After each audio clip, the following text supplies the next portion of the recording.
성령 집회 가보고 정말로 수십 년 만에 작년에 그 상주에 있었던 성령 집회를 이제 정광 목사님 집회를 갔었는데 그때 이제 제 처가 저보고 목사거든요. 제 처가 저보고 이 성령 안 받으면 집에 들어오지 말라 그래가지고 그래가지고 백 써가지고 맨 앞자리에 어떻게 앉았거든요. 근데 그때 우리 목사님께서 이 찬양 인도하시는데 정말 은혜 받았어요. 예, 전 정말 청년 시절에 어린 시절에 맨 처음 예수 제일 처음 믿을 때 제가 목사가 되려고 했었거든요. 했을 때 가졌던 그 찬양이 다시 살아나는 것 같아서 너무 기뻤어요. 그래서 윤봉 목사님이 한번 와달라 해서 아이고 기쁜 마음으로 언제라도 목사님 불러주셔서 고맙습니다.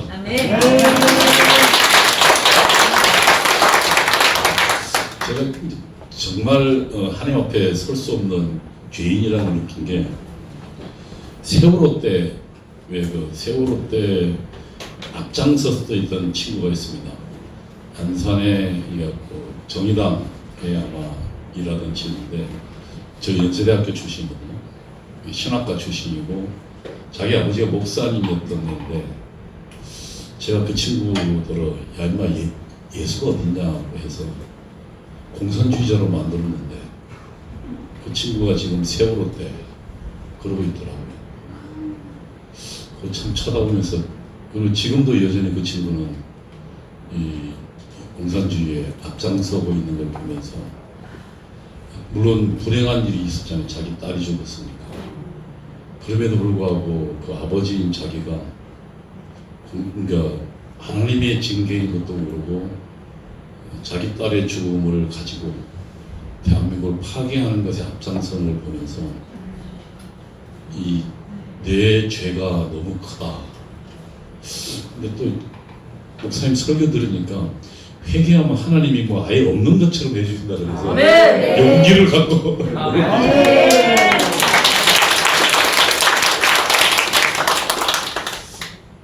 전 원래 목사가 되려고 했었는데 제가 고등학교 다닐 시절에 저희 아버지가 돌아가셨습니다. 그리고 제가 홀로 남게 됐습니다. 그때 아무것도 의지할 데가 없었어요. 그때 제 친구가 저에게 교회로 나가자 해서 교회를 나갔고 그때 이제 그 교회에 가니까 또 예쁜 여학생이 있더라고요. 뭐 그때 당시 뭐 여학생 만날 자리도 없어. 그러니까 그 예쁜 여자 부회장 피아노 반주를 하는데 굉장히 잘하고 이쁘더라고요. 그래서 그 친구를 보는 재미로 가다가 아버지가 돌아가시고 저에게 정말 절망적 순간이 아무것도 의지할 수 없는 순간이 찾아왔는데 그때 제 친구가 저보고 부흥회를 한번 가자 그러는데 그때 지금도 기억이 나는데 그 부흥회 갔다가 돌아오면서요. 제 입에서 처음으로 찬송이라는 걸. 그러니까 제 상황은 아주 절망적이었습니다. 아버지 돌아가시고 어머니는 또 아버지하고 상황이 안 좋아서 제가 가정사 이야기하는 걸 굉장히 싫어하는데 왜냐면 그 가정사 이야기하면 제 아픈 기억이 생각나서 하는데 이제 어머니는 아버지랑 싸우셔서 집을 나가 계신 상황이고 아버지는 돌아가셨고 저 혼자 있고 제 동생들은 줄줄이 있고 그 절망적인 순간에 제가 예수를 믿어 그리고 그때 부흥회에 가서 그때 무슨 뜻인지 모르는데 그때 목사님 설교를 들으면서 열심히 기도했던 그리고 그 기도를 마치고 나오면서 부흥회 내내 제 입에서 찬송가가 흘러나오더라고요. 아멘. 그리고 제가 아마 근 1년간을 매일 저희 교회에 새벽 그러니까 밤새도록 교회를 지키는 권사님들이 계셨거든요. 그래서 그 권사님들에 끌려서 철야 기도를 하고 일주일에 한 번 토요일은 무조건 철야 기도 했고요. 그래서 그러니까 토요일 날 올라가서 밤새 새벽 기도, 밤새 기도하고 그리고 주일날 하루 종일 봉사하고요. 그러고 했고 뿐만 아니라 이제 그 중에서 금요일 날 뭐 이런 식으로요. 일주일에 3, 4일씩 그 철야 기도를 했던 기억이 납니다. 그때부터요. 그리고 그때 매일 혼자서 찬양을 제가 어디 잘 데도 없을 때였거든요. 그래서 교회 앞자리에 추울 때 교회 앞자리에서 자면서 거기서 이불 덮을 게 없어서 그냥 그 추운 날 거기서 자면서 찬장 부르던 기억이 나요. 근데 그 찬송이 거의 찬송가 거의 밤새도 추우니까 그러니까 자다가 깨다 하면서 찬양을 부르면서 거의 찬송가 거의 외웠어요. 그러면서 이제 그때 저에게 이제 어느 날 기도를 할 때인데 교회 나온 지 얼마 안 됐을 때입니다. 다른 분들은 막 방언을 하는데 저는 뭐 그때 교회 나온 얼마 안 됐을 때니까요. 근데 한참 기도하다가 제 입으로 믿음은 바라는 것의 실상이요 보지 못하는 것의 증거다라는 말을 제 입으로 하고 있더라고요. 그러면서 제 머릿속에 팍 드스치는 게 히브리서 11장 1절을 보라는 거예요. 그래서 하도 신기해서 이렇게 기도하다가 밤 12시쯤 됐는데 그래서 이제 그 교회 뒤에 그 성경 있잖아요. 그 성경을 뒤져서 펴봤어요. 토시 하나 안 들고 그대로더라고요. 저는 그게 왜 그런지 지금 아직도 잘 몰라요. 제가 목사님 제가 알지만 영적으로 좀 둔해가지고. 근데 그때 그 기억이 신기했던 기억이 아마 그게 그 고통스러웠던 기억 속에서 믿음을 잃지 말라는 하나님이 저에게 준 음성 같은데 그래서 성경이 아니 지금도 기억나는 게 제가 그때 교회를 다닌 지 몇 달 안 됐을 때고 히브리서가 어디 있는지도 모를 때란 말입니다. 성경을 아예 본 사실 그러니까 교회 몇 번 갔으니까 목사님이 불러주는 성경 구절 그거 말고는 제가 본 사실이 없으니까 근데 그거를 제 입으로 기도하면서 이야기하고 있더라고요. 그리고 그 상황이 지나서 고통의 시간이 지났고 그리고 이제 저에게 다시 회복돼서 그래서 이제 저는 신학을 하겠다고 생각하고 그때 했던 게 뭔가 좀 가난한 사람들을 위해서 좀 돕고 싶다. 그리고 이제 신학 생활이 시작됐는데 제가 원래 상고를 다녔거든요. 그러니까 대학 가기가 참 어려워요. 어쨌든 그래도 뭐 하나님이 기회를 주셨는지 이제 한 6개월 정도 공부해서 이제 연세대학교를 들어가서 맨 처음에 이제 제가 연세대학교에 신학과 갈 때 목사 되려고 들어갔어요. 그 제가 그때 받았던 말씀도 있고. 근데 제가 하나가 참 안 터지는 게 방언은 그렇게 안 되더라고요. 제가 좀 불순한 의도가 있었던 게 밤에 여러분 혹시 철야기도 해보셨잖아요. 해보면 12시 1시되면 졸리잖아요. 보통 10시부터 시작했으니까요. 12시 그리고 한 1시간이나 2시간쯤 기도하고 나면 기도할 것도 없어요. 그래서 그냥 눈 감고 자 이러다 보면 이제 졸리기 시작하거든요. 근데 저랑 같이 철야기도 하는데 다른 이제 고등학생 몇 명이 있었는데 그때 그 친구 다 목사 됐어요.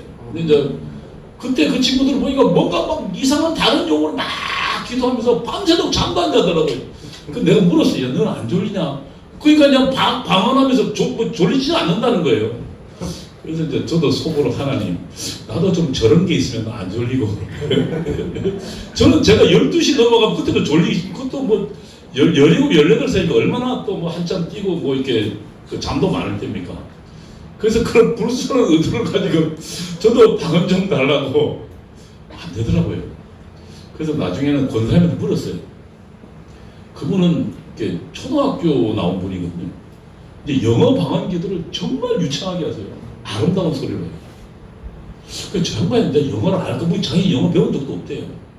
근데 정말 잘하고 그래서 제가 하루는 물었어요. 그분한테 저 방언 기도 어떻게 하면 봤습니까? 저거 그러더라고요. 야 산에 가서 소나무를 하나 붙잡고 쫙 치면서 뽑으면 방언이 온다는 거예요. 그래서 그래 나도 방언을 받아야겠다. 왜냐면 방언 받은 불순한 목적이 있었잖아요. 왜냐면 저 밤에 안 졸리게. 그래가지고 저 산에 갔습니다. 부산에. 산에 가서 소나무가 있는데 큰 소나무 잘못 붙잡고 안 뽑힐 것 같아서 요만한 거 있잖아요. 요만한 거. 그 앞에 딱 무릎 꿇고 앉아가지고 저야! 야 요만한 것도 저 안 뽑히더라고. 그게 보기보다 달라요. 그 결국 뽑지도 못하고 방언도 안 터지고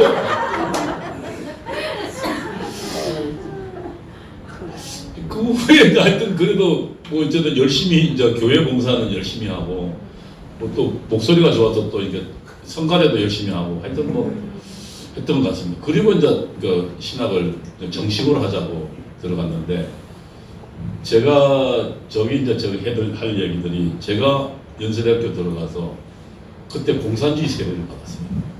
그러니까 이제 지금 생각하면 제가 이런 강의를 한다는 것도 아마 우선 제 잘못이, 왜냐하면 하나님을 배반했던 제 잘못이 우선 죄가 크고, 그러나 하나님이 또 어쨌든 뭐 이렇게 거기에 있었으니까 제가 이런 경험을 말씀드릴 수 있을 거다. 연세대학교에 들어가서 제가 그 언더 지하 조직 책임자였거든요. 그러니까 연세대학교 보통 보면 공산주의자들은 밖에 있는 조직이 있고, 그걸 오픈이라고 합니다. 그러니까 공개 조직이고 비공개 조직이 있습니다. 지하 조직이. 저 같은 경우는 이제 총학생회를 지도하는 지하 조직의 책임자였거든요. 그러니까 그거를 저희는 비밀 학생회라고 불렀습니다. 연세대학교 비밀 학생회. 제가 거기에 그 이제 비밀 학생회 총 책임자 4명이었습니다. 4명 중에 중앙위원이라고 그러는데, 거기에 이제 사인 중에 한 명인데, 제 책임이 총학생회 지도 담당이었어요. 당시 총학생회장은 여러분도 아는 사람이에요. 우상호라고. 그 서울시장 몇 번 나왔다가 안 된 친구 있잖아요. 사선 국회의원. 서울의 서대문에. 그 친구가 총학생회장이었고요. 근데 제가 이제 그 친구 지도책이었어요. 그러니까 대외적 명칭은 뭐냐면 제가 총학생회 기획부 차장이에요. 그런데 실제로 제가 책임져요. 그래서 제가 밤중에 이제 우리 총학생회장부터 모아놓고 지시를 하죠. 이번에 투쟁은 이런 방식으로 합시다. 그리고 북한에서 지금 지령은 이렇게 하라는 건데, 우리는 한국에서 상황을 이렇게 정리합시다. 투쟁 구호는 이렇게 외칩시다.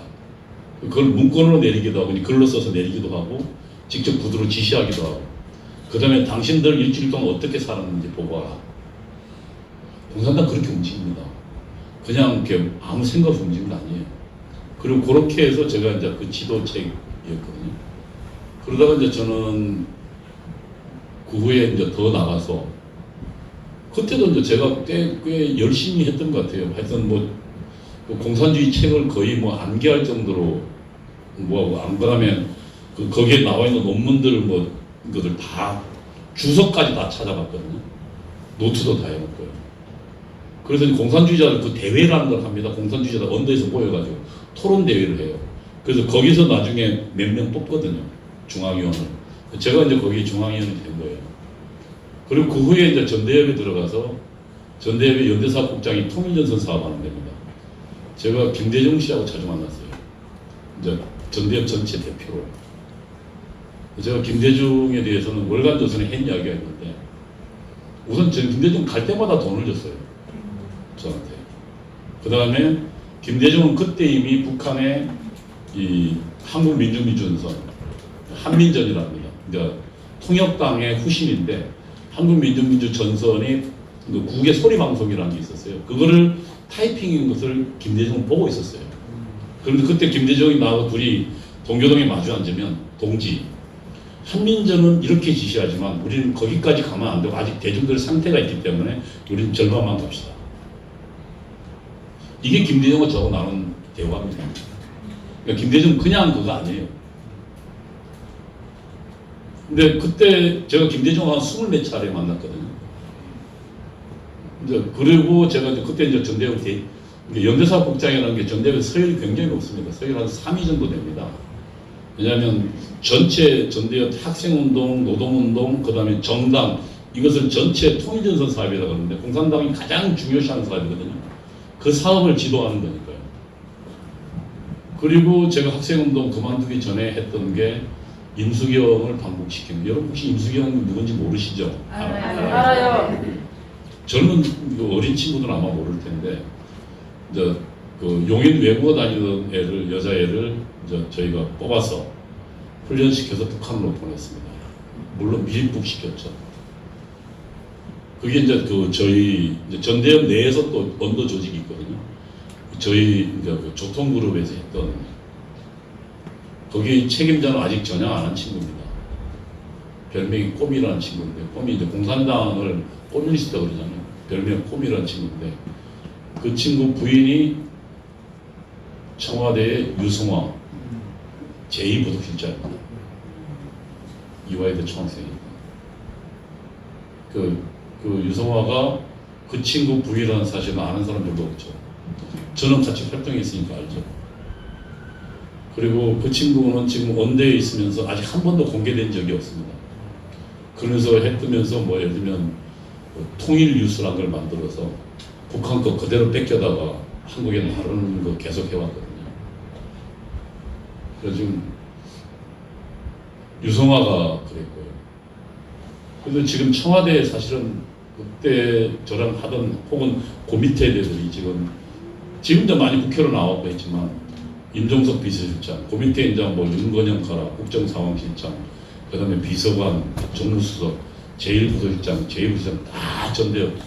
당시 전대협의 간부는 그 위대한 수령을 고백하지 않으면 아무도 전대협 간부가 될 수 없었어요. 저도 북한의 주체상을 달달달 외웠으니까요. 그러면서 위대한 수령 김일성이죠. 그 다음에 친애하는 지도자 김정일 동지. 우리는 매일 그때 전사의 각오라는 걸 했었어요. 매일 저녁에 보면 저희 핵심들이 모여서 그날 활동을 서로 보고하고 그 다음에 우리 공산주의자의 결의를 다지는 의식을 했거든요.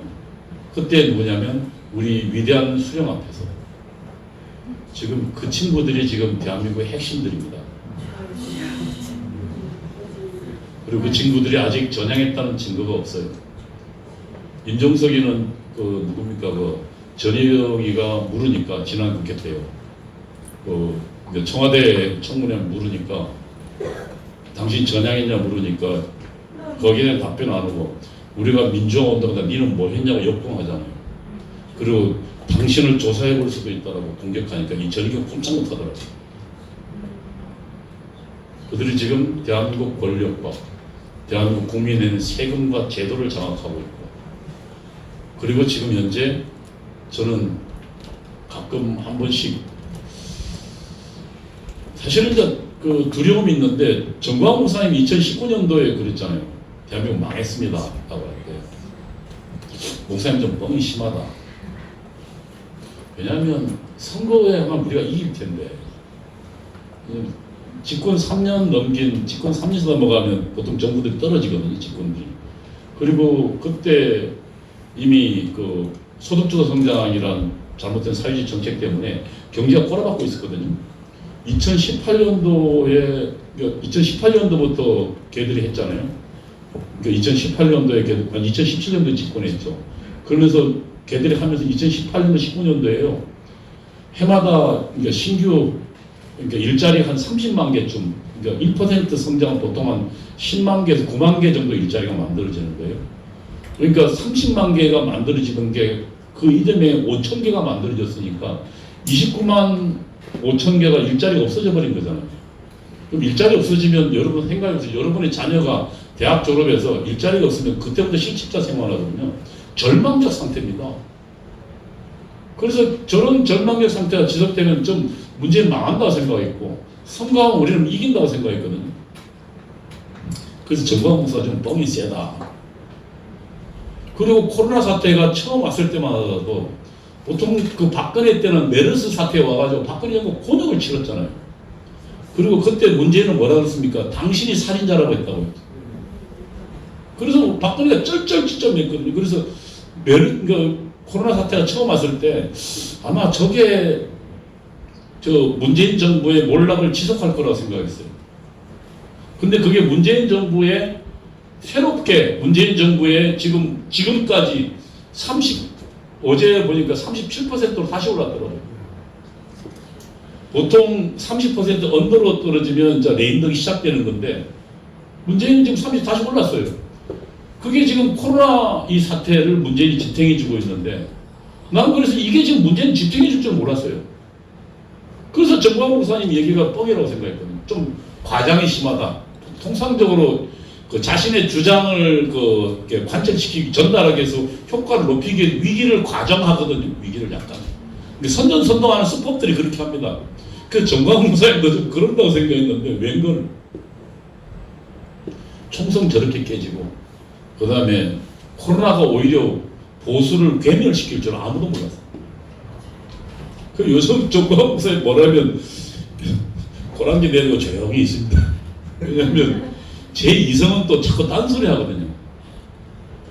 근데 제가 고영인 변호사가 이런 이야기를 하더라고요. 정광 목사님에 대해서 자기는 이해되면 순종한다. 내가 이해할 수 있습니다. 그 다음에 이해가 안 되면 아이고 뭐 어쩌겠습니까 하고 복종한대요.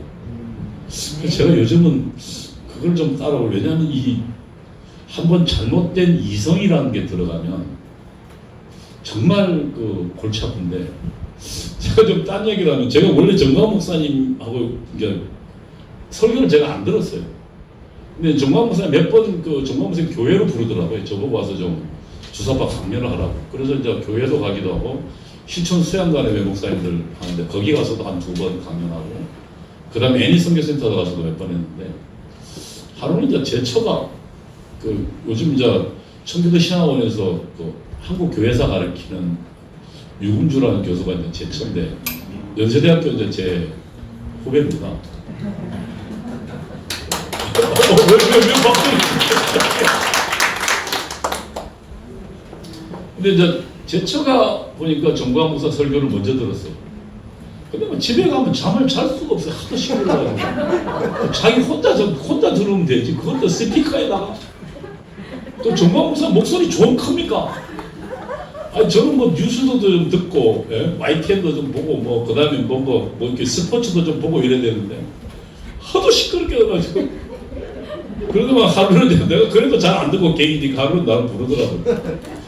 제가 이제 그 정치한다고 제 처한테 빌려가지고 안 갚은 돈이 좀 있거든요. 그래서 이 사랑제일교회 사이트에 들어가면 목사님 설교를 듣는 그게 있습니다. 거기에 이제 한 달에 10,000원이잖아요. 1년 하면 10만 원이더라고요. 제 처가 10만 원을 내고 이제 1년치를 구독해가지고 이제 내 걸 딱 등록해 놓은 거예요. 그리고 나보고 딱 제안을 하더라고요. 네가 그 정광 목사 설교를 들으면 네가 그동안 나한테 빚진 돈을 깎아주겠다. 없애주겠다. 오 땡큐. 안 되나 이거 제가 빚도 지금 한 몇천만 원 졌단 말이에요. 안 아픈 게. 그래서 야 땡큐. 그래서 할 수 없이 이제 빚 갚아준다 그러니까 그걸 듣기 시작했어요.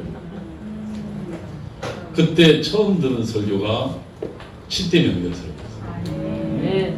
야, 난 도대체 그 7대 명절을 그렇게 해석한 걸 처음 들었어요. 네. 처음 들었어요. 아니 그건 우리는 대부분 다 알기 유대인들의 명절. 그리고 뭐 출애굽을 기념하는 유월절 같은 그런 거고, 뭐 무교절도 뭐 그런 것들 기념하는 거지. 그게 복음적 내용이 있다는 것 목사님 설교 듣고 처음 알았어요. 그 다음에 무슨 자꾸 그때 이제 유금정 목사 들을 때, 야, 뭐 산악가를 토해내라. 산악가를 토해내. 무슨 저런 알레고리적 설교가 어딨어. 우화적 설교라 그러잖아요. 이렇게 동화 비슷한 설교 뭐. 야, 무슨 산악가를 토해내. 야, 산악가를 우리 인간이 갖고 있는 지정으로 해석하는 거 처음 들었어요. 하나님으로부터 독립하려는 그리고 내 이상으로부터 하나님으로부터 독립해서 내 스스로 살려고 하는, 그게 철학적으로 뭐냐면 인본주의거든요. 그러니까 지금 세계 철학서는 신본주의와 인본주의 대결인데, 지금 자유주의 철학이 다윈 신학이 대부분 다 인본주의예요. 그리고 주체 사는 거예요. 사람이 주인이라는 거예요. 네가 네 주인이라는 거거든요. 그 선악과 해석을 그리고 딱 해석하니까, 야, 난 그게 그냥 선악과가 그냥 제가 신학교에서 배운 게요. 그 연세대학교 신학교 엉터리라는 게 신학교에서 배운 게 제일 처음에 뭐 배운 줄 알아요? 성경 하나님 말씀 아니다. 정말 그렇게 배워요. 제가 그래서 신학교 연세대학교 들어가기 전까지도 뭐 철학기도 하고, 물론 방언은 안 터졌지만 뭐 이렇게 붙잡고 죄야 하기도 하고 했는데, 그 딱 들어가니까 그 처음에 구약 배우는데 뭐랬잖아요 성경 비판이 딱 나와요. 맨 처음에 성서 비판, 문헌 비판도 나오면서, 성서는 창세기는 그동안 숱한 민족의 얘기들 있잖아요. 여러 설화들, 우리 지금 단군 신화에 여러 설화들 중에 하나고, 유대인들이 갖고 있는 설화 중에 하나고, 그 다음에 그 설화도 후기 그 성서사가 모세가 쓴 건 아예 아니고 모세가 썼다는 그런 멍청한 얘기를 아직도 하는 놈이 있냐고. 교수가 그 의미래요. 그러면서 뭐 여러 얘기 입에서 입으로 내는 전승이라든지 구전 그런 것들을 모은 거라는 거예요. 그럼 성경의 의미는 뭐냐? 그나마 그래도 수천 년간 읽어진 거기에 교훈이 있지 않겠냐? 그게 바르트의 신정통주의입니다. 그걸로 가르쳐요. 그럼 뭐 그 다음에 뭐 나머지 성령이나 이거는 뭐 말할 필요도 없죠. 아직도 성령 이야기는 비과학적 미친놈이 있냐고. 지금 거기서 배운 목사님들이 지금 대한민국 전체 목사님들이잖아. 그 중에 이제 하나님께 특별히 또 성령 세례 부은 사람 말고는 성령이 있다고 믿겠습니까? 성령 이야기하면 새끼야 조용히 해 임마. 그런 뭐 귀신들 뭐 이게 나불내는 것처럼 그런 그 저급 종교도 하는 것처럼 하지 말라. 근데 제가 전향을 안 되면 한국 교회사를 보니까요. 이게 하나님의 역사가 아니고는 도대체 설명할 수 없는 한국 교회사에 그러더라고요. 예. 우선 첫 번째 한국에 선교사들이 왔거든요. 그 선교사들이 누구냐면 청교도들이에요. 우선 이렇게 되더라고요. 이제 맨 처음에 그 종교개혁을 하잖아요. 그 다음에 칼빈이 스위스를 중심으로 제네바를 중심으로 새로운 그 종교개혁 운동을 벌입니다. 칼빈이 이제 신학을 기독교 강령을 정리하면서요. 그러면서 당시 전 세계 유럽의 각지로부터 그 새로운 그 종교개혁을 열망하는 사람들 모여서 칼빈은 교육을 받아요. 그 교육받은 사람들이 영국으로 넘어가서 청교도가 됩니다. 그 다음에 불란서는 거기가 캐톨릭 국가거든요. 베스트팔렌 조약 때문에 당시는 일국 1종교였어요. 그럼 불란서는 지금 카톨릭 국가니까 카톨릭 국가에서 개신교 믿으면 그건 틀린 거예요. 배교예요. 그럼 법 위반이에요. 그러니까 불란서에 있던 그 위그노들이라고 합니다. 위그노들, 그러니까 그 이런 개신교도들이 어디로 가냐면 네덜란드로 갑니다. 하단으로. 그들이 전 세계 산업하면서 화란이 네덜란드가 전 세계 부국이 됐잖아요. 그래서 그들이 청교도들 다 칼빈에서 시작했어요. 그래서 그 청교도들이 어디로 가냐면 나중에 영국은 성공회가 국교잖아요. 그래서 계속 종교 활동 이러다가 그래서 탄압받잖아요. 그래서 어디로 가냐면 미국으로 건너가요. 그래서 이들이 세운 나라가 미국이고 미국이 부흥하잖아요. 미국이 그 부흥했을 때 1800년도에 2차 부흥운동 때 그때 미국에 세게 성령운동이 벌어져요. 그리고 미국이 급격히 팽창할 때 이때 미국은 뭘 하냐면 성경 연구하고 그 다음에 전 세계로 선교사 파송합니다. 그때 그래서 미국의 동부의 최고의 엘리트들이 한국으로 옵니다. 그 동부의 엘리트는 누구냐면 이 퓨리탄들, 청교도 후예들이요.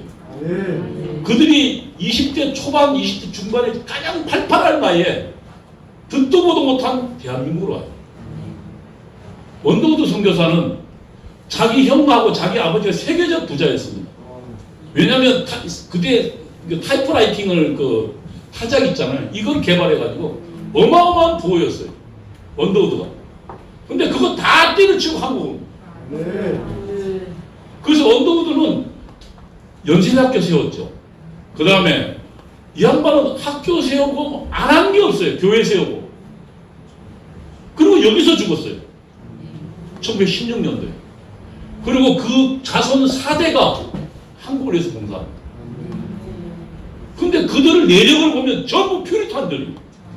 그러니까 그 종교계의 그 핵심 세력 있잖아요.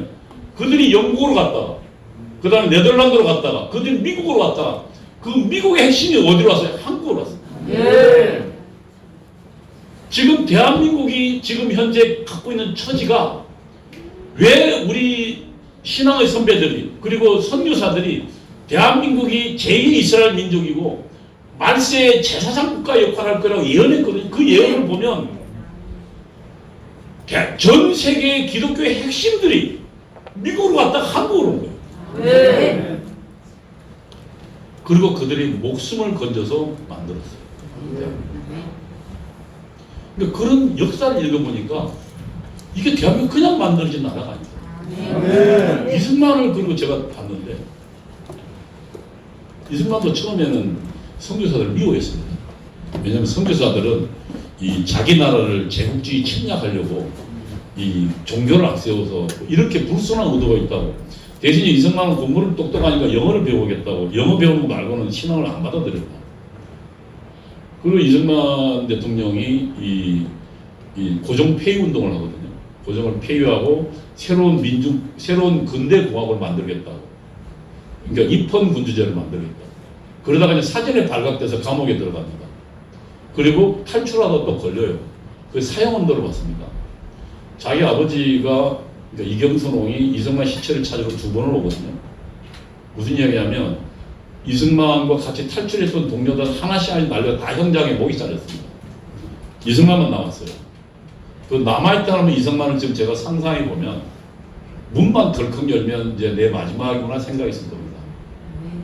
그 감옥은 아마 어마어마하게 추웠을 것이고 오늘 우리 목사님 설교하신 것처럼 그 정말 절체절명. 그러니까 자기 아버지가 시체 찾으러 2번 왔을 정도니까 이승만은 어떻겠습니까? 그리고 자기 동료들 하나하나 다 형장 이슬로 사라졌고 자기는 몸 하나 깜짝 못한 큰 틀 목에다가 자고 온몸이 딱 지금 틀에 묶여있는 채로 있었을 텐데 그리고 아마 이승만의 꿈에는 매일 목이 잘려나가는 꿈이었을 겁니다. 그때 이승만이 배제학당에서 그 선교사들이 가르쳐줬던 그 기도문이 생각납니다. 그 이승만이 하나님 당신이 살아계시던 나를 살려달라고 기도해요. 근데 정말 기적처럼 그 이승만에게 하나님이 나타나십니다. 그리고 불 같은 거, 그러니까 이승만이 그 일기의 기록에 나옵니다.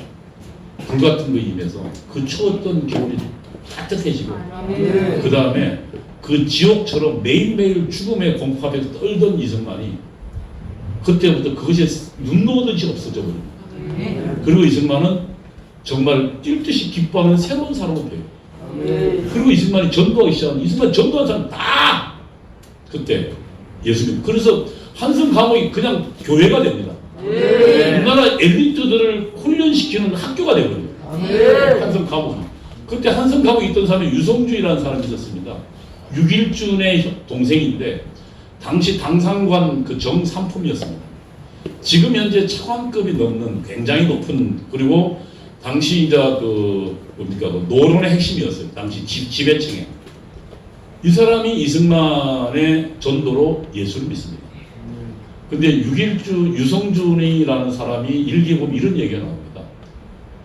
내가 예수 안 믿었으면 어쩔 뻔했나.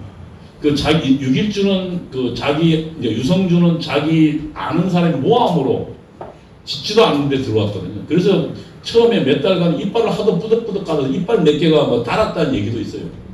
이건 제가 지어낸 얘기요.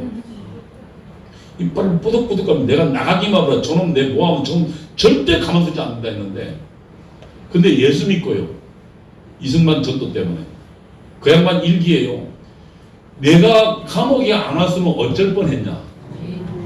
내가 감옥 와서 비로소 예수를 만나지 않았냐. 나에게 축복이로다 이렇게 고백해요. 그리고 유성준은 감옥에 나와서요. 교회 세우고 학교 세우고 딱 2가지마다 죽었습니다. 근데 그 사람들이 이승만이 감옥에 전도했던 사람들. 당시 유성준이 나이도 많았어요. 유성준은 40대 중반이었고요. 이승만은 20대 중반 잠깐 넘을 때거든요. 20살 차이가 나요. 그 사진에 보면 이승만은 맨 뒤에 키 큰 젊은 애가 딱 큰 틀을 내가지고 서 있고 그 안에 쪼만한 사람이 여기 가운데 있는 사람이 유성준입니다. 계급이 가장 높았거든요. 그리고 그 중에는 이상재도 있습니다. 우리 개화기에 대한민국을 이끌었던 리더들이 그 감옥이 정말 하나님의 뜻은 모르겠더라고요. 그 감옥이 오히려 대한민국을 리더하는 리더들의 학교로 변해버려요. 이승만 하나가 바뀌니까. 물론 선교사들이 그 감옥에서 이승만을 살기 위해서 무지하게 노력했지만 결국 하나님의 역사는 그렇게 바뀌어버리더라고요.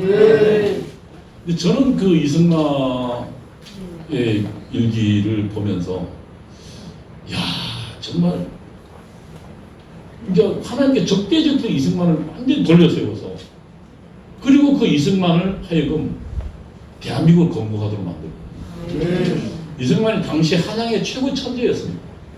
근데 이제 집안이 비난해서 과거에 합격을 못했거든요. 근데 신치호라는 친구는, 단지 신치호라는 친구는 집안이 좋아가지고 빨리 당신 단지 신치호 이승만 둘이 이제 소년 천재 중에 한 명이었는데, 그리고 신치호는 나중에 이제 전체주의로 가버렸고, 이승만은 이제 계속 하나님 막으니까 당시 전부 뒷돈 줘야 됐으니까. 그래서 본인은 과거도 못하고 그러다가 예수 만나. 그리고 이승만 생애를 보세요. 70세까지 미국으로 쫓겨가 있잖아요. 근데 우리가 1945년도 일제 해방됐잖아요. 그때 미국 군정청이 조사해 보면요, 맘 놓고 기억자를 모르는 사람이 한 80%, 70만 몇 퍼센트 가까이 되죠. 그건 80%. 맘 놓고 기억자 모르는 사람. 그럼 그런 사람들이 자유민족 공화국을 알겠습니까? 자유가 뭔지도 모르고, 민주주의가 뭔지도 모르고, 공화국이 뭔지도 모르고, 백성하고 국민이 왜 다른지, 내가 볼 때 지금 우리 국민들 중에서도 백성과 국민이 왜 다른지 모르는 사람 많습니다. 우리 지금 광화문에 지금 전부 조선시대밖에 없습니다. 그럼 조선시대에 보면 조선시대 대부분 백성이거든요.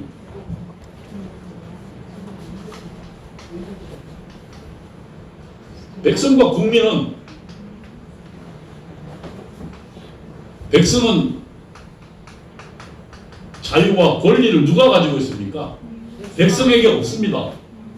그럼 이건 누가 갖고 있어요? 왕이 갖고 있습니다. 군축이죠. 그럼 이 자유와 권리는 누가 갖고 있습니까? 국민은요. 국민 스스로 갖고 있습니다. 본인이 주인인 거예요. 나라의 주인인 거예요. 이건 엄청난 차이입니다. 그러니까 이게 지금 조선시대면, 우리 지금 1948년도 대한민국은요, 백성에서 국민으로 된 거거든요. 아무런 자유와 권리도 없는 노예적 존재에서 나라의 주인으로 새롭게 탄생한 거예요. 이 자체가 어마어마한 정치 혁명입니다, 이게. 우리는 지금 1948년이 갖고 있는 이 어마어마한 혁명적 사건을 몰라요. 조선왕조만 알아요. 조선왕조는 왕이 주인이었어요. 세종대왕은요, 제가 좀 여러분 불편한 얘기를 좀 하겠습니다. 세종은 부모 중에요, 한 명이라도 노예면 그 사람을 전부 노예로 삼았습니다. 이거 세종 때 통과시킨 법이에요. 그래서 1500년도에요. 그때 보면 조선 중기에 보면요, 인구의 40%가 노예였습니다. 전 세계의 노예는 전쟁에서 포로로 잡거나 아프리카처럼 다른 나라에서 노예를 갖고 오지, 자기 나라 백성들 노예 삼는 나라는 대한민국밖에 없어요. 우리 조선밖에 없어요. 정말로 비정한 거예요. 정치로 패배하면, 지금 당상관 참판 판사하다가 정치로 패배하면 그 자신들 다 노예 삼았습니다. 그 시절이 지금 이때 조선에 이루어진 겁니다. 인구 40%가 노예인 나라였습니다. 이 노예에서 벗어난 게 조선 말기에 나라가 문란해지면서, 그때 노예들도 족보를 살 수가 있었습니다. 나머지는 대부분 다 노예였어요. 이런 나라에서 내가 주인인 나라가 됐는데, 이거를 지금 우리는 몰라요. 그럼 사실 이걸 만든 이승만은 어디서 배웠습니까? 이승만이 천재에서 개발한 거 아니잖아요. 누구한테 배웠어요?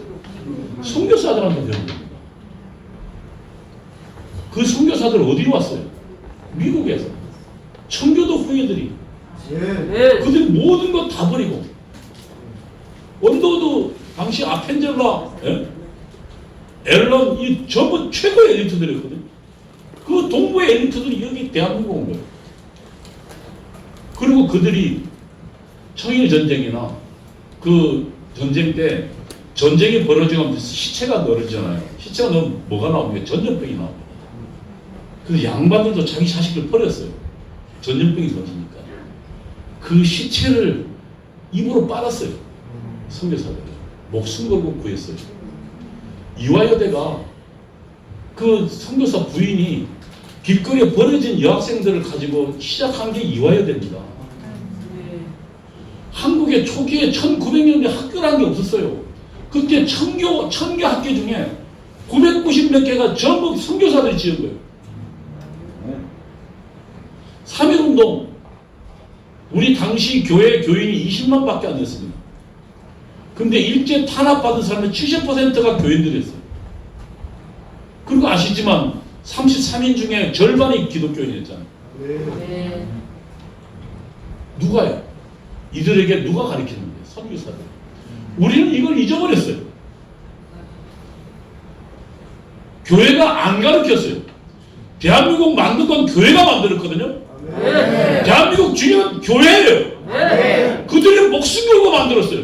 네. 우리 대한민국은 조선이었어요. 아멘. 망해갔어요. 당시 이 조선에 대한 여러 가지 기록들이 있습니다. 여기에 여행기들이 있는데요. 거기 보면 당시 만주에 사는 사람들하고요. 그 다음에 조선에 사는 사람들을 비교한 게 있어요. 만주에 사는 사람들은 이 조선 왕조가 지배 안 하잖아요. 만주에는 당시에 공대 상태였거든요. 자기들끼리 살았어요. 만주에 가보니 같은 그 조선 사람들인데 그렇게 집이 깨끗하고 건면하고 성실하더랍니다. 열심히 일하고. 그런데 이 조선에 와보니까 이 비숍이라는 당시 세계적 여행가거든요. 여자인데 비숍의 기록이 나와요. 그런데 조선에 가보니까요 아무도 일을 안 하더래요. 전부 술만 처먹고. 그래서 당시에 그 기록이 근데 왜 그랬느냐? 조선에서 수입의 80%를 뺏어갔습니다. 만들어진 생산물의 80%를 국가가 가져가고, 그 다음에 관리들이 가져가고, 또 지주가 가져가고. 그러면 생산물의 20% 누가 거기에 일하겠습니까? 산은 전체가 민둥산이었어요. 인구는 늘어났는데 뗄감이 없으니까 전부 산에 나무에서 다 떼버리니까 나중에 비가 오면 어떻게 돼요? 나무가 있어야 물을 받아두면서 살죠. 근데 비가 오면 그 산이 그냥 흙탕물이 쏟아져 나와서 엉망이 되는 거예요. 그 당시 선교사를 이야기 들으면 집에 가면 집에서 잘 수가 없답니다. 이나마 이런 거 워낙 해충들이 많아가지고. 그리고 집집마다 분뇨 처리 시설이 없어서 대단히 죄송하지만 바로 그냥 자기 집 옆에다가 그냥 골목이라도 다 벌려봤어요. 도대체가 사람이 지나다니면서 하도 주변에 똥들이 많아요. 여러분 조선 괜찮은 나라 웃기지 마세요. 망해가는 나라였어요. 당시 기록에 보면 민비라는 사람은요. 고종의 왕비잖아요. 국고 내탕금이라고 합니다. 왕실이 갖고 있는 돈이에요. 거의 절반을 구단에 썼습니다. 그래서 이 기록을 뒤져보면요. 당시에 한강의 잉어들은 당시 조선 백성들은 못 먹어서 좀 피부를 삼겹이는데 잉어들은 배가 터져가지고 사냥 피둥피둥 왜 하도 그 뭡니까 그 뭐 제사 지내거나 뭐 주잖아요. 뭐 이렇게 쌀 뿌리고 하잖아요. 예? 보시한다 그럽니까? 저 안 해봐도 모르는데 하여튼 그걸 하도 강에다 뿌려가지고 물고기들은 아주 배가 터졌답니다. 그리고 명산 대천에 전부 자기 궁녀들 시켜가지고 산마다 돌아다니면서 제사 지내고요. 당시 조선의 전체 군대가요 8,900명이었습니다. 한반도 전체 군인이요. 일본은 얼마쯤 됐을까요? 50만이 넘었습니다. 나중에 전쟁기에는 200만까지 갔죠. 우리는 조선반도 전체가 8,900명이었어요. 일본이 안 해도 우리는 망할 수밖에 없는 나라였습니다. 전 세계적으로 가장 무능한 조선 왕조가 대한민국을 그때 조선을 망쳐놓고 있었다고요. 그리고 국민들은 80%를 착취하고 있었다고요. 저게 조선이었어요. 살기 어려웠고 도대체가 냄새가 나서 길을 걸어다닐 수가 없었어요. 한 번씩 홍수가 나면 괜찮답니다. 왜냐하면 큰 비가 오면 싹 쓸고 내려가니까. 그러다가 또 이제 똥 오기 시작하면 살 수가 없어. 저게 조선이에요. 저 조선에 선교사들이 목숨 걸고 온 거예요. 그게 무슨 힘으로 가능하겠습니까? 성령 아니면 가능하지 않습니까? 어떻게 자기 맨정신으로 저게 옵니까?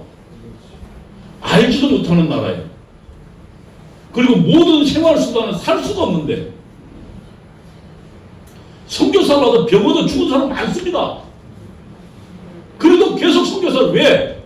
하나님이 시키니까. 제 여동생이 중국 선교사로 가서 죽었거든요.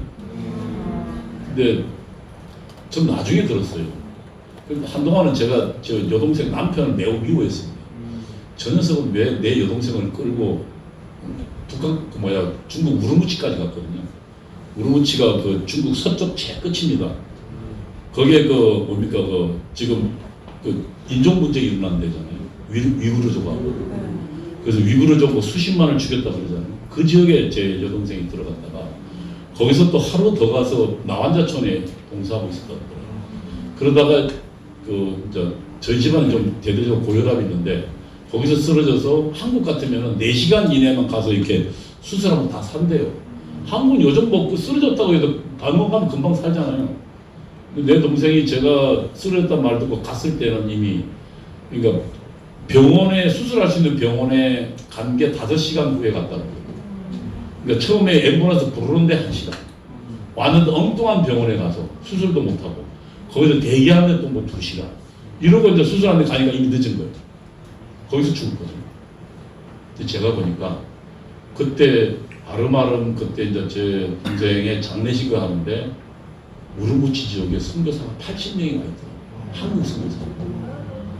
전부 다 각자, 왜냐면 그 포교가 금지되어 있거든요. 중국은 아직 중국 공산당 지하기 때문에 개인이 믿는 건 뭐 놔두지만 선교는 전부 불법입니다. 그때 80명이 와 있더라고요. 그때 제가 제 동생 화장하고 거기에 우르무치에 있는 자기 죽으면서 자기가 거기에 묻혀달라고 그러더라고요. 제 주변한테 자기 선교사 가기 전에 내가 죽으면 중국에 묻혀달라. 그래서 저희 동생이 미친 듯이 가고 싶은데 왜 그랬냐고 물어봤거든요. 근데 우리 어머니가 그러더라고요. 나중에 같이 새벽 기도를 가는데 하루는 내 동생이 뛸 듯이 기뻐하더랍니다. 자기가 응답을 받았다. 뭔데? 우리 어머니가 물어보니까 꿈에, 그러니까 기도 중에 생생하게 큰 선이 나타나서 중국을 가르치더라고요. 근데 내보니까 내 여동생이 미친 듯이 중국에 가려고 그러더라고요. 마치 뭐에 홀린 것처럼. 그래서 중국에 선교사로 갔다가 다시 이제 한국에 잠깐 돌아왔거든요. 그래서 이제 바로 밑에 여동생, 그 밑에 여동생이 이제 서울대 의대를 나와서 잘 살았거든요. 그래서 이제 뭐 고생한다고 몸을 다 이제 하고 몸이 안 좋았으니까. 근데 다시 들어갔더니 그래서 그러고 이제 안 돌아왔거든요. 근데 그때 제 여동생이 뭐에 홀린 것처럼. 그게 뭘까요? 성령이죠. 그러면 당시 조선에 뭐에 홀린 것처럼 목숨 걸고 왔던 사람들이 왜 왔을까요? 맨정신은 못 옵니다. 그러면 초기에 로마에 저항해서 그 목이 잘리는 그 와중에 걸어갈 수 있는 힘이 어디서 날까요? 저는 제가 기도하기를 하나님, 혹시 제가 하나님 믿다가 고통당할 때 제가 제발 좀 배교하지 않도록 좀 도와주십시오. 제 힘으로는 안 됩니다. 제 머리로, 제 이성으로만 포기해버릴 겁니다.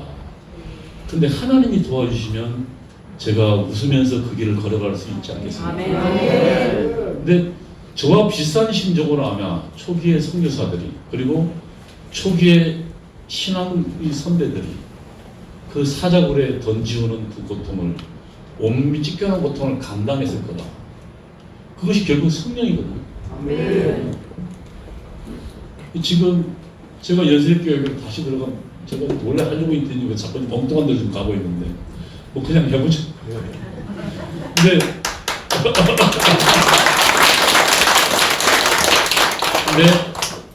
그때 연세대학교의 신학이 우리 인간의 이성을 가지고 있거든요.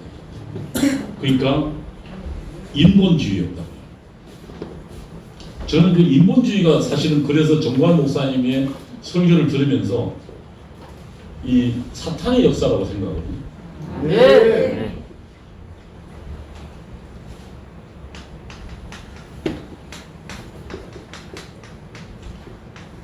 사람이 근본이라는 거잖아요. 들으면 멋있잖아. 그리고 내 운명은 내가 주인이라는 거예요. 내 스스로 결정하고 책임지. 지금 여러분 우리 아이들 유치원에서부터 그렇게 배웁니다. 물론 뭐 독립심도 길러준다 그러죠. 근데 한번 생각해 보십시오. 내가 내 운명 책임질 수 있나요? 네. 죽으면요. 네. 우리는 결국 죽잖아요.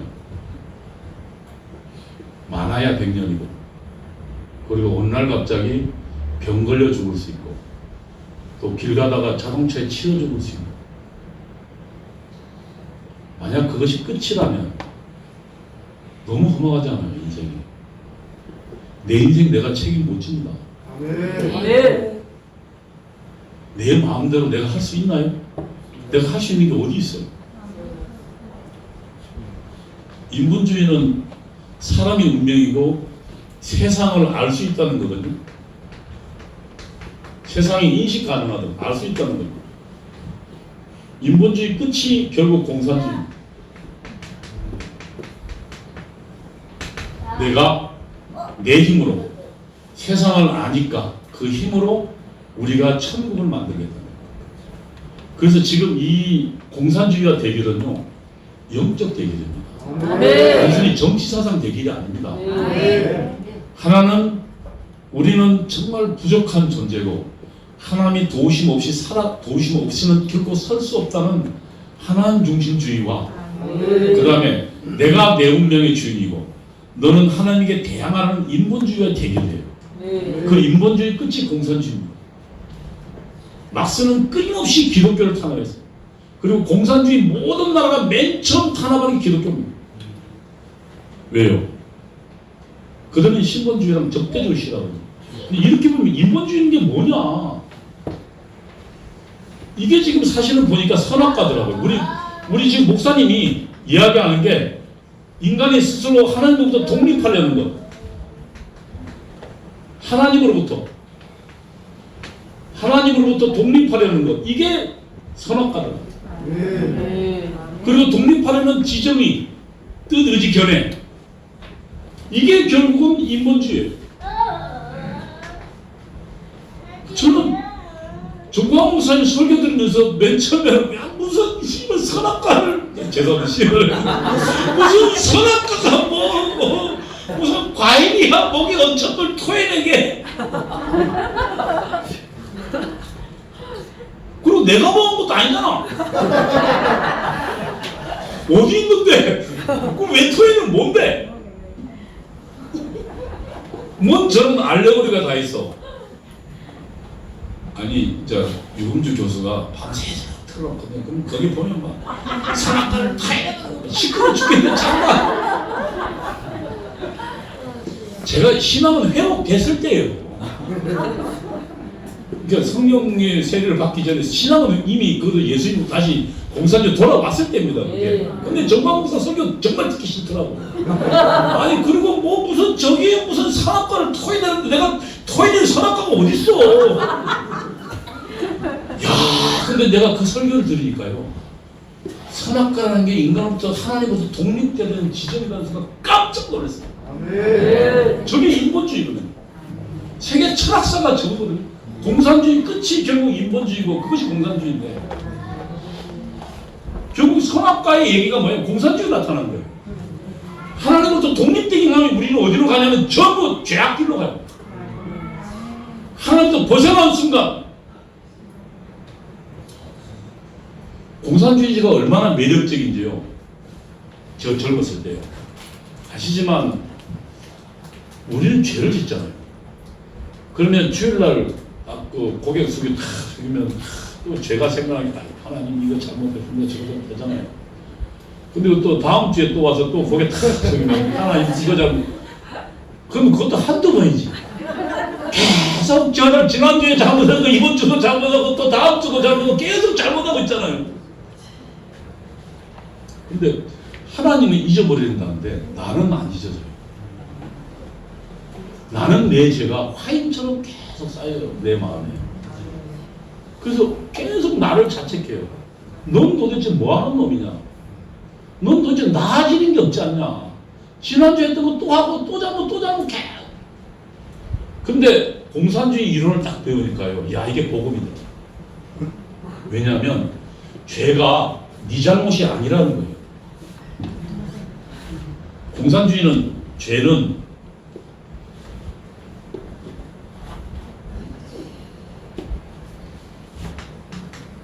공산주의는 죄가요 어디서 나오냐면 사회 구조에서 나온다고. 그러니까 계급적 착취, 자본가들 그리고 권력을 가진 자들이 착취하면서 죄가 나오고 그들이 자신의 그 지배를 정당화시키기 위해서 도덕이니 관념이니 이런 걸 만든다는 거예요. 법도 마찬가지고. 그래서 죄의 출발은 뭐냐면 착취에서 나오고 이런 억압된 사회 구조가 죄를 만드는 거예요. 그러면 저는 어때요? 저의 죄는 저는 죄 지은 사람 아니잖아요. 죄는 누가 지었어요? 자본가다. 저는 억울하게 당한 사람이잖아요. 그러니까 저는 오히려 죄로부터 해방돼요. 그리고 공산당의 이론을 배우니까 이게 5단계론이 있습니다. 원시 공산주의로부터 초기 노예제, 그 다음에 뭐 봉건주의, 그 다음에 자본주의, 그 다음에 사회주의로 간다는 겁니다. 이걸 보는 순간 20대의 제가 전 사회를 보는 큰 눈을 가지고 마치 하나님처럼 됐다는 느낌이 딱 들었어요. 나는 맨 위에서 이제 사회 전체를 보는 눈이 생겼어요. 오만이고 교만이죠. 저는 이 두 개를 보면서 죄에서 해방되고 그 다음에 세상을 지도할 능력을 얻은 거예요. 그러면 왜 공산주의 나라에서 왜 인간 학살이 일어나요? 소련에서 3천만 이상 죽었거든요. 중국에서도 그 문화혁명 때 3천만 이상 죽었습니다. 그 다음에 캄보디아 여러분 가보셨잖아요. 요즘 없앴다 그러더라도 캄보디아 사당에 가면 그냥 해골들 다 해놨잖아요. 캄보디아 가보셨죠? 가본 사람 없어요? 거기에 캄보디아 사당에 가보세요. 거기 가보면 해골들 그대로 다 있습니다. 지금은 너무 흉측하다 없앤다 그러는데 그때 캄보디아 그 khmer 공산당들이 가지고요. 멀쩡히 그 불란서 유학 갔던 엘리트입니다. 불란서 유학 갔던 최고 엘리트예요. khmer 걔들이 그 정권 딱 잡자요. 총도 아깝다 해가지고 나중에 죽창 찌르지도 않고 그냥 목에다가 비닐 덮어 씌워가지고요. 숨 못 쉬게 죽였습니다. 손 딱 묶고요. 손 딱 묶고 이 목에다가 비닐 덮어 씌우면 숨 못 쉬잖아요. 그리고 자기 인구의 3분의 1을 죽였습니다. 그러면 이들은 왜 죽이면서도 아무런 죄책감도 느끼지 않을까요? 거기에요. 이들은 지금 천국을 본 것입니다. 공산주의자들. 어떤 천국이요? 공산주의라는 천국이요. 나는 천국을 본 사람입니다. 그런데 민중들은, 일반 국민들은 아직 모르잖아요. 그럼 첫 번째 뭘 합니까? 가르칩니다. 선전하고 선동하죠. 처음에. 가르쳐도 안 들으면 때리든지 죽여야죠. 그래서 모든 공산주의 나라에 거기에 인간의 학살이 일어난 이유는 자기들은 이미 세상을 초월하는 신과 같은 이미 인식을 얻었고 그리고 이 무지몽매한 민중들을 가리키려 보니까 말 안 듣는 사람 죽이는 겁니다. 그러니까 인간의 철저한 오만에서부터 인간의 처절한 학살이 나온 거예요. 저게 공산주의. 그리고 그 끝이 어디래요? 결국 힘이 인본주의고, 인본주의의 끝이 공산주의고, 이 공산주의가 결국은 산악하다. 철학적으로는 정리가 됐는데, 이거를 정광 목사님 설교를 들으면서, 사실은 이제 제가 좀 죄송한 소리를 하면, 이 뭐 좀 이제 지식계나 물 좀 먹었다는 사람들을 보면, 목사님 얘기 들으면, 뭐 저런 무식한 얘기가 있어. 아니에요. 거기에 정말 말로 설명할 수 없는 정말로 진리가 담겨 있더라고요. 우리 인간이 수천 년간 깨우치지 못하는, 머리로서는 절대로 알 수 없는 것들이 담겨 있더라고요. 요즘도 사실은 가끔 정광 목사님 제가 좀 저항하거든요. 목사님 좀 아닌 것 같은데 요즘은 이제 대놓고는 안 해요. 제가 틀릴 가능성이 높기 때문에. 왜냐면 제가 안다는 게 사실 요만한 이게 요즘 제처가 저보고 쥐꼬리 선생이라 그럽니다. 쥐꼬리 많은 거 가지고 아는 척한다. 요즘 쥐꼬리 선생이라고 그러거든요. 요즘 뭐 목이 눈물이라고 하기도 했다가. 저는 그 말이 맞는 것 같아요. 제가 아는 거 요만큼밖에 없으면서 정말로 하나님의 뜻을 알고 있는 사람은 저보다 훨씬, 아까 제 이야기 다시 돌아보면 목사님이 2019년도에 대한민국 망했다 했을 때 목사님 뻥이 좀 세시구나. 근데 사실은 2020년도 우리가 총선을 마침 그렇게 가고 있잖아요. 그리고 지금 우리가 상대하는 사람들은 이런 사람. 주선파 이야기 조금만 해볼게요. 제가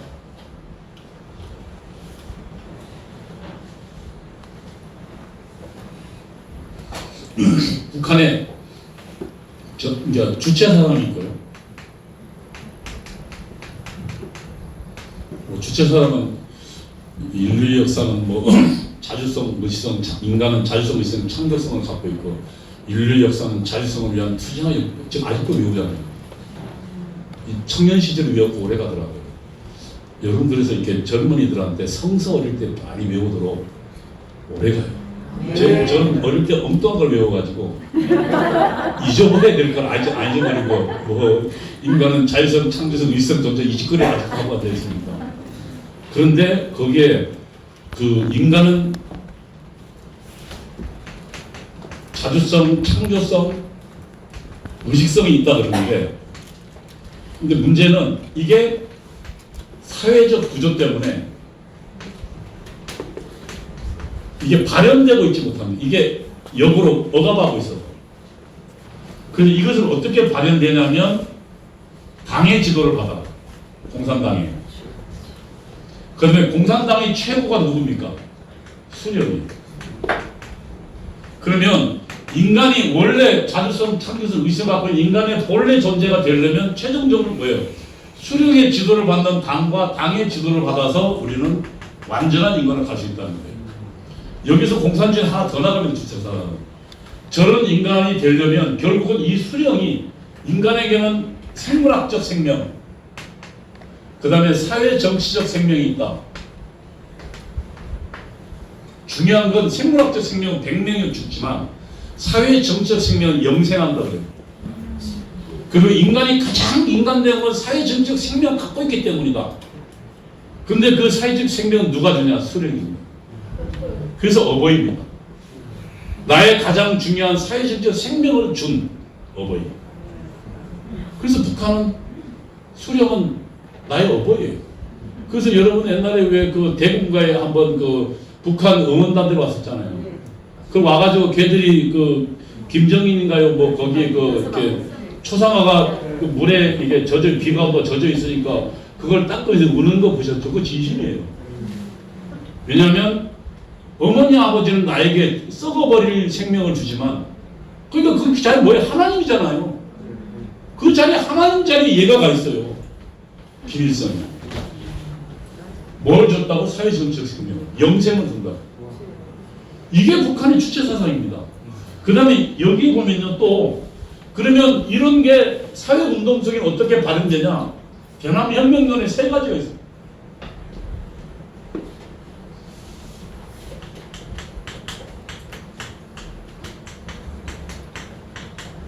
자주민주 통일입니다. 자주는 반미 자주를 말합니다. 미국에 반대하는 거예요. 그 다음에 민주는 반파쇼 민주, 통일은 연방제 통일을 말합니다. 이게 남한혁명의 3대 과제입니다. 여기는 최종적은 뭐예요? 주한미군 철수예요.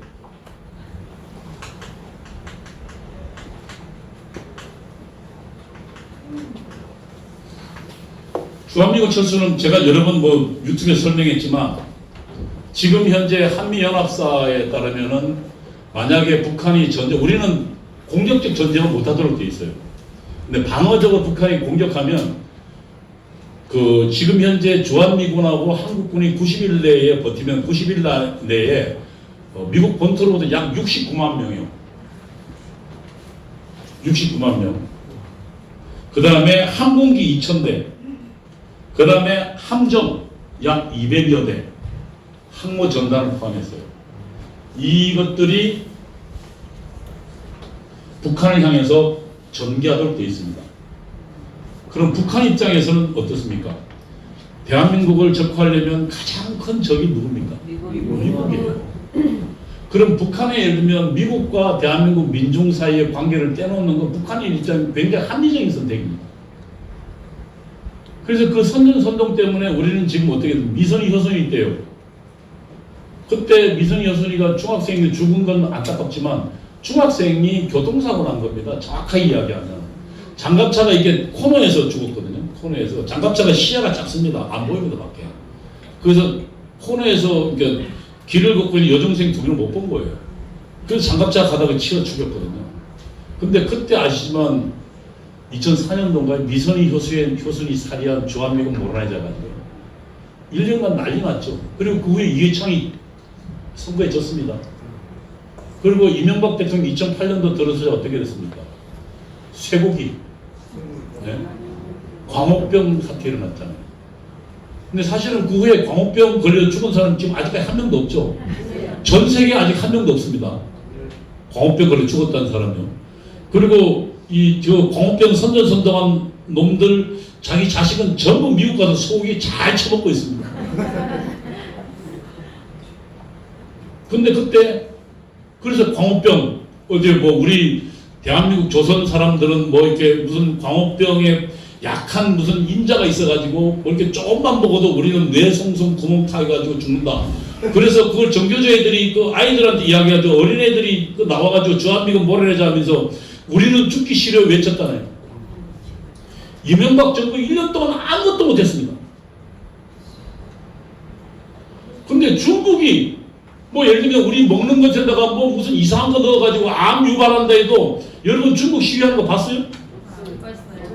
그렇게 우리 건강을 위하면 걔들 그러니까 없는 거 가지고 그 정도 장난칠 정도면 그러면 중국이 명백하게 지금 우리 먹는 음식을 넣었잖아요.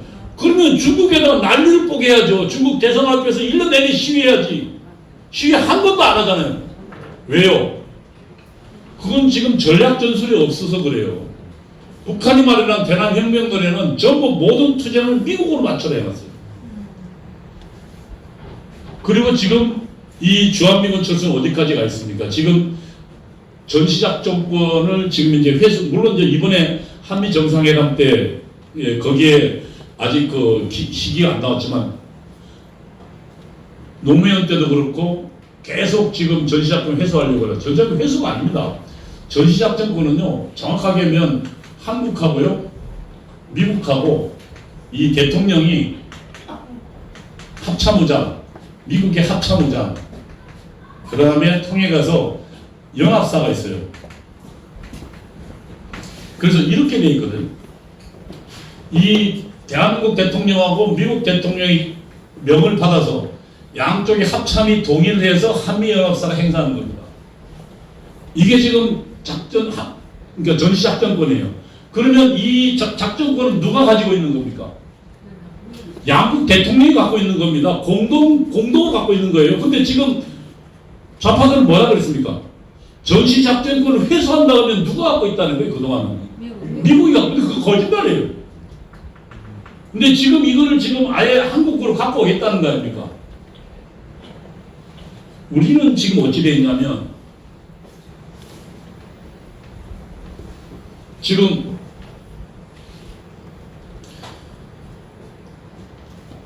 그 일본도 그렇고요, 유럽도 그렇고요, 이 자동 개입 조항이 있어요. 그러니까 동맹을 맺어서 전쟁이 벌어지면 자동으로 개입됩니다. 근데 지금 한미동맹에는 자동 개입 조항이 없어요. 그럼 자동 개입 조항은 과거에는 어떻게 했냐면 임계철선이라는 게 있었습니다. 뭐냐면 이 제가 지금 지도를 잘 못 그리는데 뭐 이렇게 하면 이 돼 있잖아요. 북한이 침투하려면 서울로 와야 되잖아요. 서울로 오는데 어디가 있으면 의정부하고 여기 있잖아요. 동두천 같은데 여기에 미군을 배치해놨습니다. 서울로 들어오는 주요 통로에. 그러면 북한군이 진격해 들어오면 미군하고 전쟁을 벌이게 돼 있어요. 그러면 미국하고 이미 전쟁이 벌어지고 사상자가 나면 따로 이미 전쟁이 벌어졌기 때문에 따로 전쟁 결의할 필요가 없죠. 그래서 이거를 임계철선이라 해가지고 이승만 때 만들어 놓은 거예요. 미국 입장이면 어떻습니까? 자국 젊은이들이 대한민국 앞에서 어때요? 멘붕으로 방어하고 있는 거예요. 그래서 자기 아이들이 죽으면 미국은 자동으로 지금 69만 명, 그 다음에 2000대 항공기, 200대 항공모함 포함해서 함정을 함부로 파견해야 돼요. 미국 입장에서는 어떻겠습니까? 매우 불합리한 조약입니다.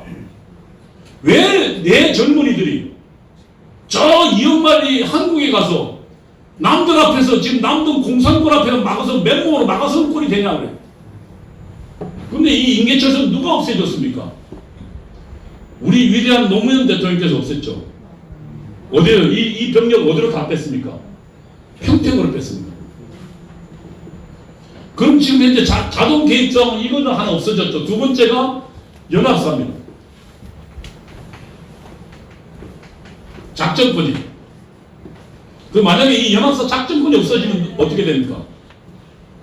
지금 이게 제가 알기에는 한 1,500조 이상의 값어치가 있거든요. 미국부터 전개되는 이 돈을 그동안 무료로 쓰도록 되어 있습니다. 근데 위대한 노무현 대통령께서 다 떼셔가지고 이거 이제 나중에 1,500조 이상 미국에서 병력으로 들어오려면 돈 놓아낼 건지 한번 협상해야 돼요.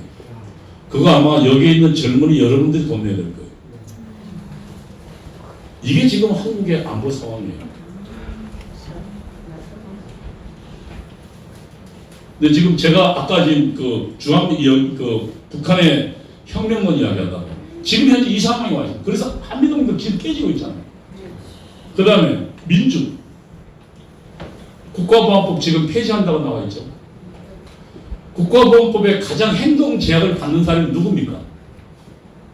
저처럼 옛날 주사파 있던 놈들입니다. 그들을 지금 현재 감옥에 집어넣는 거 국가보안법밖에 없어요. 나머지 간첩죄는 못 지어넣어요. 왜냐하면 간첩은 적국에 관해서거든요. 북한은 적국이 아니잖아요. 북한은 대한민국 미해독된 영토에 있고 그래서 지금 국가보안 만들어놨는데 국가보안 폐기하자잖아요. 그 다음에 여기에 보면 딱 국가보안법 폐지랑 포갑기구 해체 투쟁이 있는데 그게 뭐냐면 하나는 보안사, 이번 보안사 해체됐죠? 문재인 정부 들어서요. 그 다음에 뭐가 있습니까? 경찰에 이미 무력화됐습니다. 공안경찰은요. 그 다음에요. 국정원.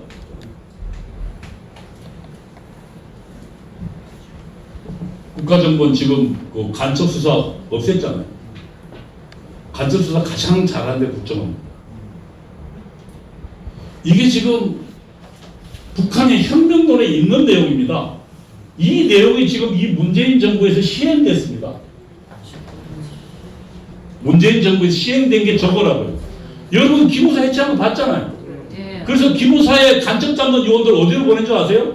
일선 부대로 다 보냈습니다. 이 사람들 수십 년간 공산주의자 간첩 잡는 기술자들이에요. 이 사람들 전부 어디로 보냈습니까? 다 일선 부대로 흩어버렸어요. 지금 국정원 간첩 잡는 기술자들 다 선발 다 묶어놨잖아요. 누구 좋아? 이게 혁명을 위한 예비 전 단계예요.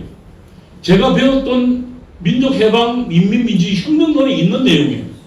그 다음에 마지막 남은 게 뭘까요? 연방제 통일입니다. 연방제 통일에 대해서는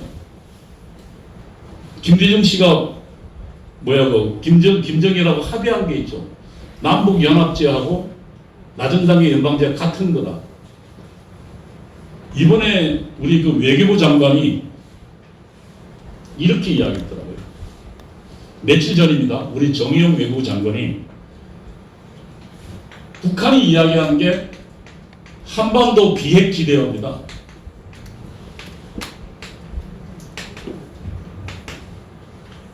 이걸 조선반도라고 하거든요. 그러면 우리는 북한의 비핵화입니다. 이게 말이 굉장히 달라요. 우리는 북한의 핵을 없애라는 거고요. 북한은 한반도 전체에 비핵지대를 만든다는 거예요. 그럼 지금 우리는 지금 대한민국 군에도 핵 없습니다. 그러면 핵을 갖고 있는 가장 가능성이 높은 게 누굽니까? 미국이죠. 미국 핵 갖고 핵 기지도 있으니까. 지금 현재는 없어요. 그거는 노태우 때 협상에서 한반도에 주둔했던 핵 대낭에 다 전술핵 다 철수해버렸거든요. 그런데 여기는 뭐냐면 우선 첫 번째 2016년도에요. 자기들 이미 나와 있는 지대가 있어요. 한반도 비핵지대화는 어떻게 되냐면 북한 핵을 없애려면 한반도 비핵지대화 해라. 왜? 2016년도에 발표된데요. 여기에 뭐라냐면 첫 번째 주한미군 기지 검사하자. 그 다음에 괌에서 지금 날라오는 기지 있잖아요. 여기서 날라오는 폭격기에 핵 실을 수 있습니다. 이거 없애라. 그 다음에 전략무기 지원, 그러니까 예를 들면 뭐 인공위성 전략무기 지원 없애라. 이 이야기가 무슨 얘기예요? 한미동맹 파괴하라는 거잖아요. 이거를 지금 정의용 외교부 장관 며칠 전에 북한의 한반도 비핵지대화랑 우리가 이야기한 북한의 비핵화는 같은 말이다 했어요. 대한민국 외교부 장관이. 북한이 지금 저 전술에 동의하고 있죠. 만약에 내년도에 대통령 선거에서 다시 주사파 정부가 들어선다면 저는 하나님 만든 이 위대한 나라가 이제는 더 이상 우리가 경험하지 못한, 우리가 더 이제 살 수 있는 나라가 될 것이다. 김정일이 이렇게 있습니다. 4천만 중에서 5천만 중에 2천만 원 죽이고 1,000만 원 내고 도망간다. 2천만 원 가지고 살겠다 했거든요.